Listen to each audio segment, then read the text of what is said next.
Hi guys, welcome back to my YouTube channel. Emmanuel Lens back again with another video. Actually, not longer Emmanuel Lens, just Ans with another video.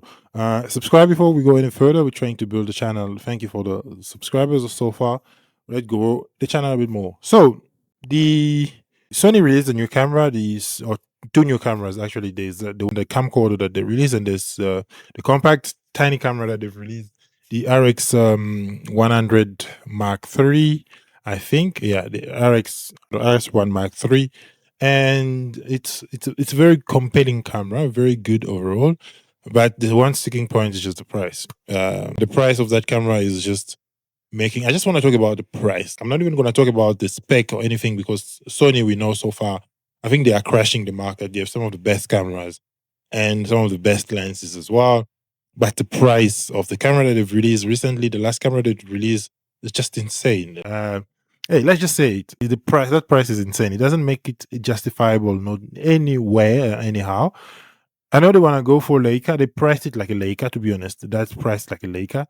And it has nothing, even in terms of build quality of the Leica.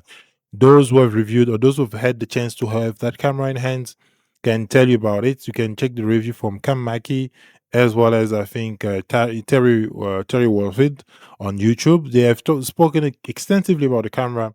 And something that comes up is just the price. It's a very, very big sticking point because I'm telling you, $5,100, you can literally start your own production company with that price. You can go even into Sony, buy a third-party lenses as well as like a nice body that does photo and video at the same time, and you are going to be sorted. You can get a Sony A7R IV with maybe a Tamron lens, maybe pick up a few cheap prime lenses from China.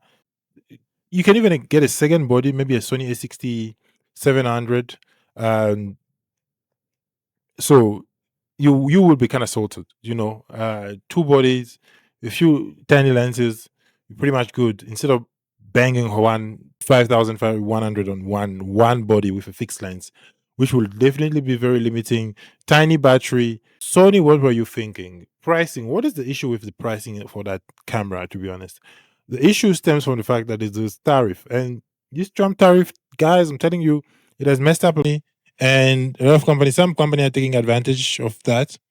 I don't know if there is a price for the US as well as for Japan. So maybe on Japan it's cheaper. In the US it's a bit more expensive, but that's the price that they've put, and I think they're gonna keep that price all over the world just for consistency, so that sales in one country won't be more than in another country, so forth and so on, for marketing purposes and for like targets and profits and all those big business terms.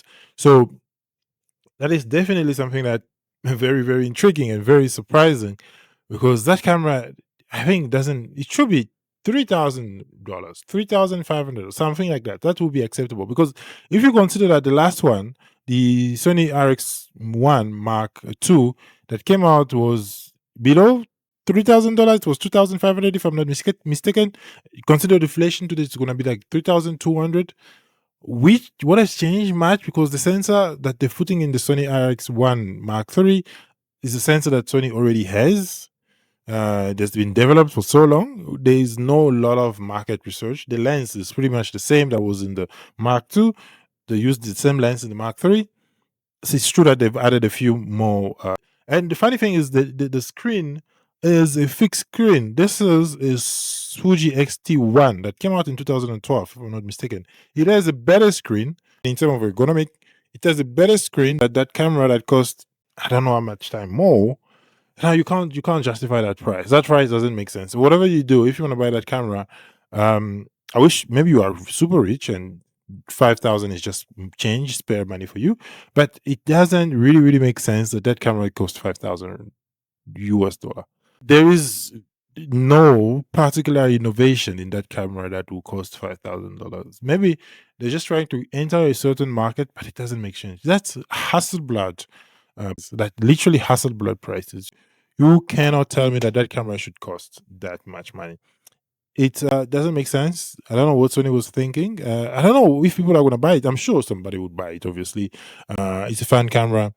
But even the Fuji V100 Mark VI is much more of a better proposition than that, to be honest. It's even a ND filter. I don't know about a lot of spec about the camera, the Sony, but I didn't even want to do my research because it doesn't make sense to spend that much G's on. Like, I'm a working photographer and videographer, and I don't know. That amount of money is pretty much an investment. The startup cost for a business of my nature, especially if you're giving that cash here in South Africa, I'm going to upgrade a lot of the equipment that I have. So I don't understand. Maybe I'll get to a point where I'll be able to afford it, but right now it's not for me.